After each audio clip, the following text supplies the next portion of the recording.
Hello everybody, my name is Aud and welcome back to the Aud Narrations channel, a place where we read and react to the best Reddit stories. Today on Aud Narrations, we'll be reading a story titled, Why I Stayed and Why You Shouldn't. As always, if you appreciate these videos and want to see more, make sure to hit the subscribe button, that way you won't miss the latest upload. Alrighty, let's make a start. The post reads, I put out a post yesterday saying my thoughts on why you shouldn't stay with a partner after they've cheated. It got a lot of traction and people kept asking why I'm not taking my own advice, so I thought I'd take a moment to explain my situation in more detail. I believe I actually made a video on this story before. If I can find it, I'll attach a link in the description. This will be a long one, so if you're not interested in reading it though, check the TLDR at the end. Here it goes. They write, I'm male 42 and I was engaged to a female 37. Together 11 years now. We have two girls, 8 and 10, and the 10-year-old has autism. Important. I've also got twins from a previous relationship, which are now 14. A few things to note. Yes, we had been together a long time, but not married. We bought a house, we had kids, we were saving for a wedding, but I admit it should have been sooner. Another thing to note was that my previous relationship was abusive. I was attacked mentally and physically, and this did knock a lot of my confidence. Important for later. Okay, let's get on with it. It's October 2022. My fiance is a dancer, as are all my girls other than the 10-year-old, and there's a competition. Every year my partner goes to the dance competition, which is a 5-day event, and I stay at home with our 10-year-old as she doesn't really like loud noises and cheering crowds. This has happened every year for the past 4 years. When she returns home, she tells me of a new couple she got to know whilst at the competition. They helped her out by getting my daughter's hair done, making sure they had drinks for when they came off stage, etc. The couple were new to dancing and had come along to the competition with their daughter who was thinking about joining. Along with this man and wife couple was the wife's brother, male 38. She really wants me to meet this new family. I'm now confident, but I still get a little nervous around new people. My ex would constantly accuse me of cheating with anyone we would meet, but I said, okay. We all went for a drink together with our 4 kids and their children and their wife's brother. Really nice guys, and we all got along very well. We put together a group chat and we planned events for the children, and it was really fun. One day, my fiance says she hasn't spent a lot of time with our 10-year-old daughter and wants to take her out for the day. I said that's a great idea, so she took her out. When they got home, she was acting different, and I asked what was wrong, and she said nothing. But she wanted to let me know that she had been with the brother all day. Apparently they had bumped into each other at the end of the road, conveniently, and so we took her and my daughter shopping and spent the day with them. This really annoyed me. I'm not sure why, as I'd never had any reason to doubt her, but something didn't seem right. She kept acting weird from that day on. We continued to go on play dates with the couple and their brother, and I was always analysing things. My fiancé thought it was my lack of confidence and that she would get angry with me for being too quiet or distant, so I decided to brush it off. After all, we were all friends and nothing had happened other than him giving her and my daughter a ride, even though that didn't sit right with me. But I brushed it off. At this point in time, my fiancé worked at a pub behind the bar. It was literally a 30-second walk from our house to the pub. It's now November, and there's a staff party at the pub. Family is invited too, so I go down to the pub with the kids and I walk through the door and see the brother sitting at a table with a drink, and across from him is a chair with a drink on the table of my fiance's favourite. She's dancing with some of the girls she works with, and he's just sitting there. His face, when he saw me, dropped. I asked him what he was doing there, and he said he'd just called down and didn't realise it was a party. I approached my fiancé, who was surprised to see me, but otherwise normal. I realised I'd not picked up my wallet, so I told her and left the kids with her while I went back to get it. As I say, it's a 30-second walk. On my way back, I see my older kids walking back towards me, and I asked if they were okay, and they said that they were, but also told me that they had just seen my fiancé kissing the brother. I said, what?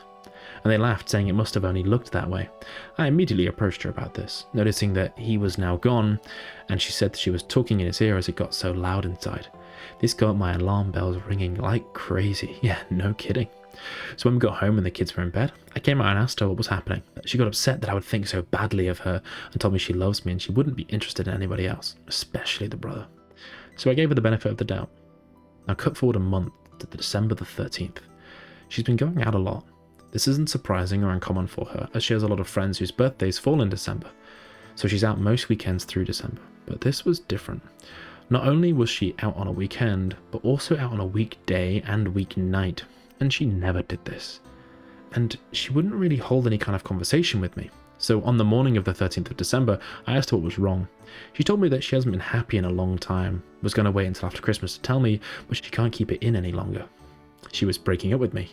What? Where did this even come from? I'd done nothing wrong. I'd been nothing but supportive to her, stayed home and watched the kids day and night, never even questioned all of the times she was leaving us. It was a real shock and hit me hard.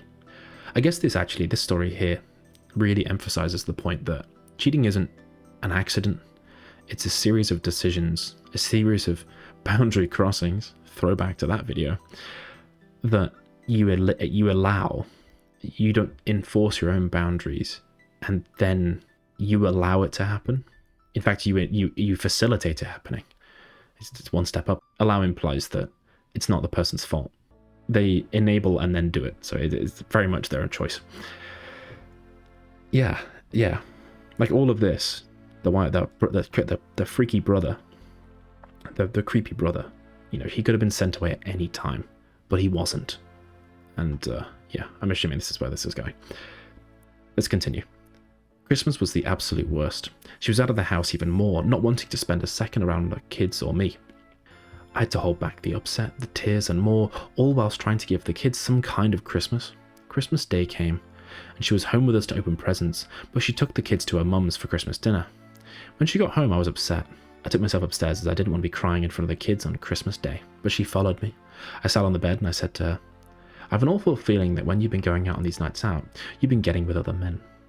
She started laughing and fell on the bed, and this really pissed me off. She asked me if I wanted her to leave, but I said no. It's not right on the kids. I told her I'd go for a walk and calm down, which I did. Boxing Day came, and we decided to let the older kids know we'd broken up. It was heartbreaking. Seeing their faces enough to make me tearful right now. They had known my fiancée since the age of 3.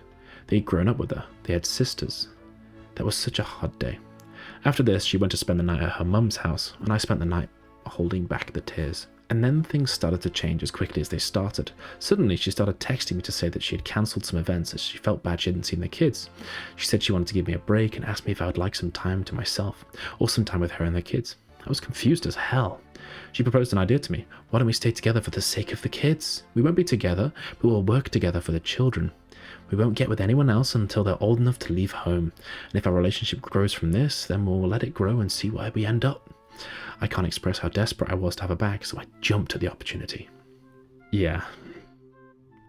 I know, I completely understand why OP here has gone for this, but unfortunately, he set himself up into a trap here, which is basically she still has access to your resources, but without any of the commitment side of things, other than the vague staying together for the kids thing. They continue. We started getting close again. We flirted with each other. There was a strong connection, and we could both feel it. Finally, this whole shit situation was over. Also, I thought, cut to January 2023, so a month later, we were on the brink of getting back together, and it was actually amazing. It was like when we first met. A rush, it was exciting, with the added benefit of already having some amazing memories. One day, she came to me and said that a friend of hers had asked her if she wanted to go for a drink. She hasn't been out in a while, it wasn't an issue, so no problem. I stayed and watched the kids. She sent me a text at 10 PM to say that they were going to one nightclub, but she wouldn't be home late. No worries. I got around to 3 AM, and I'd fallen asleep on the sofa when she came back. And she was wasted. Couldn't stand, couldn't form a sentence. I wasn't angry. She'd been like this before, it just made me laugh. She was trying to kiss me, but I said no, it wasn't right. We were laughing and I got her to bed, stripped her down and came down to lock up. She got a text. I realised that her phone was in the kitchen. So I picked it up to take upstairs, and for some reason I happened to look at the screen. I stood there looking at the phone for a second, and the message was from the brother, at 3 AM. We hadn't spoken to them since Christmas. Why was he messaging her now, at this time? I had to look. Call it paranoia. I could call it common sense, but I couldn't help myself. The message said, I'm now XXXXX. I looked up at the message she had sent him, just these 2 messages in the chat. She had said, hey, are you awake? It made no sense at all. Why would she message him? Maybe for a lift home? But that didn't make sense. And why the hell is he putting so many kisses on her text? Oh, they're kisses. I thought it was the guy censoring it. So many kisses on her text. My heart is now racing, so I sit down at the kitchen table wondering what to do now. He texts back, asking her if she's okay, so I decide to reply as her and say I'm fine and ask why. He tells me that my friend, who she went out with, had also texted him to say that she got separated and couldn't find her. Now it really doesn't make sense at all. Why the hell is the friend messaging him? Did she think my fiancé would be with him? So I took a risk and replied something like, it's okay, I'm home, just very drunk. I miss you. And I sat waiting. Even though I had already had enough proof to know what was going on, I had to see if he would reply something similar. He messaged back saying he missed me too and asked when she would be free. I had to think fast. I knew there'd be so many lies told that I wouldn't find out the truth from either of them, so I had an idea.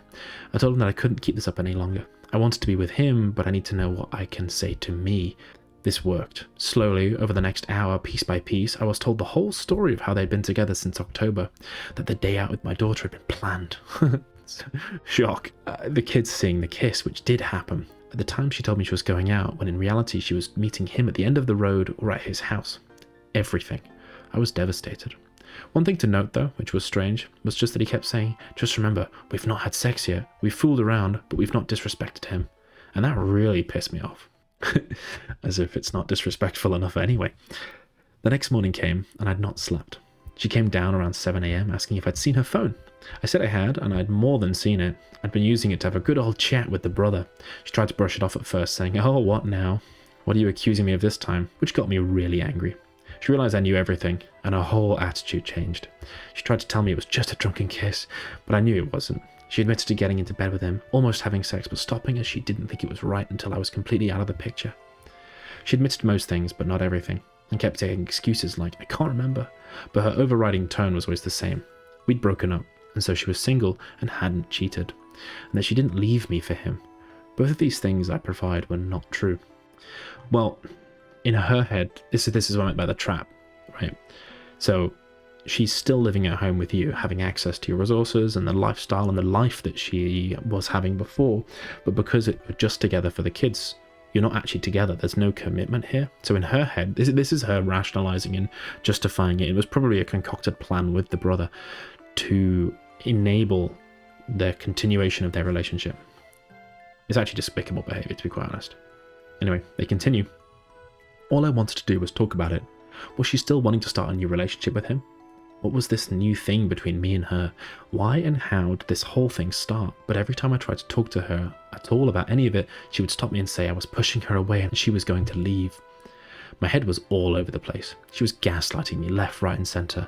I couldn't say anything, and I was expected to deal with it as she had broken up with me, so she wasn't cheating.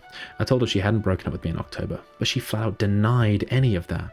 He had told me when he thought he was talking to her, but she wouldn't admit to it at all. So I had a choice. Do I leave? I really wanted to. Or do I stay? Do I continue to work together as a team for the sake of my kids? If I stay, then this will stay with me forever. But if I go, the twins won't see their sisters anymore. I'll have a fight to see my children, and what if she gets with him and he now has my kids? All of this was constantly running through my mind, and I needed time to think about it. So I took a day, and then a week, and then a month. I hated her and loved her to death, which made me hate her even more. One night, she asked me to sleep in bed with her. I'd been on the sofa for a month, so I said, okay. In the middle of the night, I woke up to her with her hands down my pants. We had the most intense sex. It was amazing. And after that, slowly but surely, it just kept happening again and again. We wouldn't talk about what she did. We would work together for the sake of the kids, and we would sleep with each other like we had just met. I guess the thing there is that there's an elephant in the room. Just waiting. You know, like haunting you in a way. March came, and she had been amazing. She was so loving, the perfect partner. I wanted us to be back together, so I asked her, and she said yes. And then it happened. Around a week later, I asked if we were still engaged. She said I had the ring and I would need to propose again. This threw me a little, but I laughed it off. She then said, you know, if we were married, then none of this would have ever happened. That is a fucking lie. Right there and then, I knew I'd made the biggest mistake of my life. Why the hell had I taken her back? But I did nothing. I thought about them both together, every single day. October came, and I hated it. I went into a depression and didn't want to leave the house. Christmas came, and I was even worse. Having to force myself to make sure the kids had a good time and didn't pick up on anything. I'm sure they did. It was like I had PTSD. And now, after almost 2 years, there's not been a single day that I've not thought about what they did, reliving the memory every single day without fail, and worse, he still goes to the dancing competitions with his sister and interacts with my children. I told him to stop. I've even threatened him. Yet, he's still there, still talking to them. I have to walk past his house every day to take my kids to school. It was right on my doorstep, and that's what makes it worse.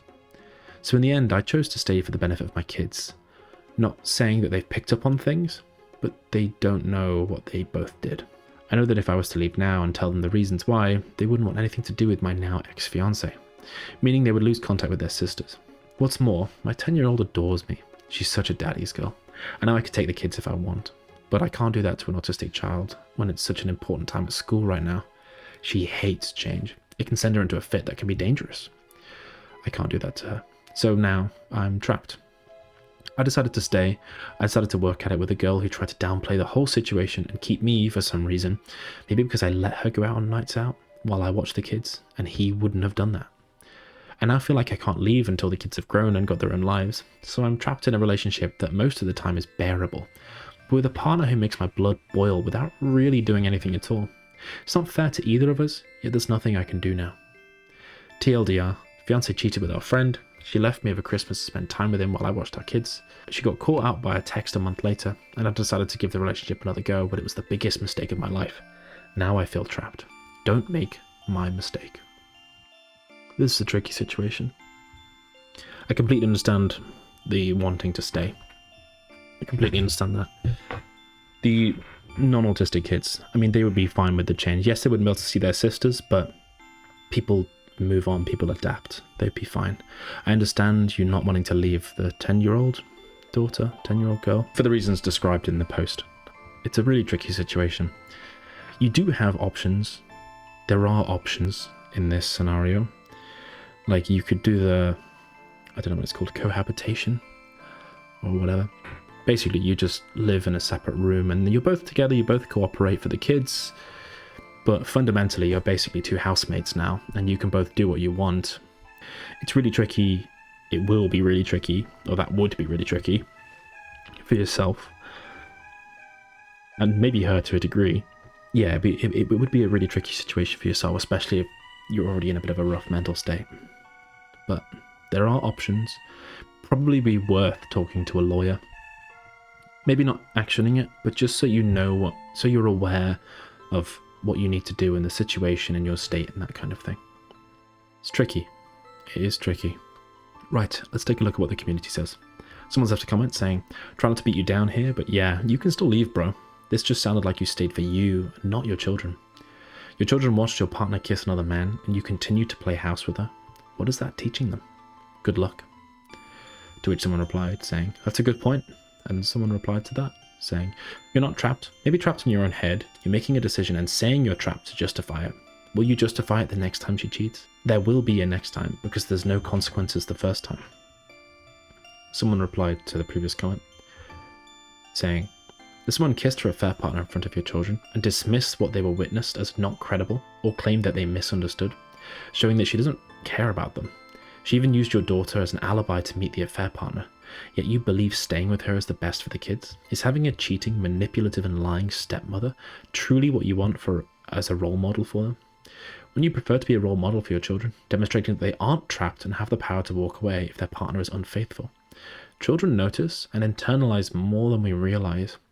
We all probably remember things from our childhood our parents didn't know we held on to. And as we grow older, we begin to process those memories and start asking questions. What will your answer be then? Will you say you stayed for them? Don't let your kids miss out on having the happiest, best version of their father because you chose to remain with someone who makes your life miserable, all in the name of doing it for them. The disrespect from the affair partner, who continues to interact with your children despite your warnings, and from your fiancé, who gaslights you by claiming this wouldn't have happened if you were married, will continue. How can you be sure that they still aren't messing around? Guarantee they are. I'm genuinely concerned that things will only get worse if you proceed with the marriage. Yeah, that is a terrible idea. OP, you're not trapped, just scared. Fear limits life, while courage expands it. I wish you the strength you need and all of the best. Yeah. To be honest, I guess we could glean some info from the previous video about getting a restraining order on the affair partner for your kids. And then, yeah, I think, to be honest, that would probably sort out some of the situation for you. At least then you'd have legal repercussions on him for still fooling around, shall we say. Someone else left a comment saying, you could still leave. It'll hurt the kids in the short term, but they'll be better off. She sounds like an awful person. OP replied saying, She's made up for it, but that doesn't really make it any easier. I've just said the same in another comment, but it makes me wonder what would have happened had the brother replied to her text that night while she was still out. I bet she wouldn't have returned home that night. Yeah, you're probably right. To which someone replied to OP saying, why won't the brother stop talking to your children? If he doesn't have kids, why not is he at the dance recitals with your children? Why hasn't your fiance set up a boundary of no contact? OP replied, saying, your guess is as good as mine. I've got no idea. I texted his sister and told her to tell him to stop. I messaged him to tell him. Yet he still not only speaks to them, but also teases them and plays silly games. He sounds like a fucking creep. He still goes to the competition to support his nieces, as it's his sister's daughter who dances now too. I feel like I'm going to have to go around to his house and make him stop. That's a bad idea. Get a lawyer to put legal handcuffs on him or whatever. Someone replied to OP saying, this man has no shame or respect for anything, but if your partner does not set boundaries, why would he? There's no point talking to him or banging on his door or punching him in the face even. I understand your situation, especially with your daughter being autistic, but I can't see how you being on the verge of losing your mind constantly is going to be good in the long run for her. Could you talk to a professional to discuss how to address this parent separation for the kids in her situation? What can help? How to do it? Agreed. Someone else left a comment saying, this is unforgivable. Run. Now. Someone else left a comment saying, bullshit. You have very low self-esteem, probably from the abusive relationship, which I guess is how this has happened to him again, in a way. Get counselling and get out. Better for you and the kids. Someone replied saying, well, her affair partner certainly thinks he isn't man enough, hence the reason why he hasn't stopped talking with the children. Harsh, but rings true. Oh, tough stuff. Right, what do you think OP should do? What would you do in OP's shoes? Let me know in the comments. As always, if you appreciate these videos and want to see more, make sure to hit the subscribe button. That way you won't miss the latest upload. Thank you very much for watching, and I'll see you in the next one. Bye-bye.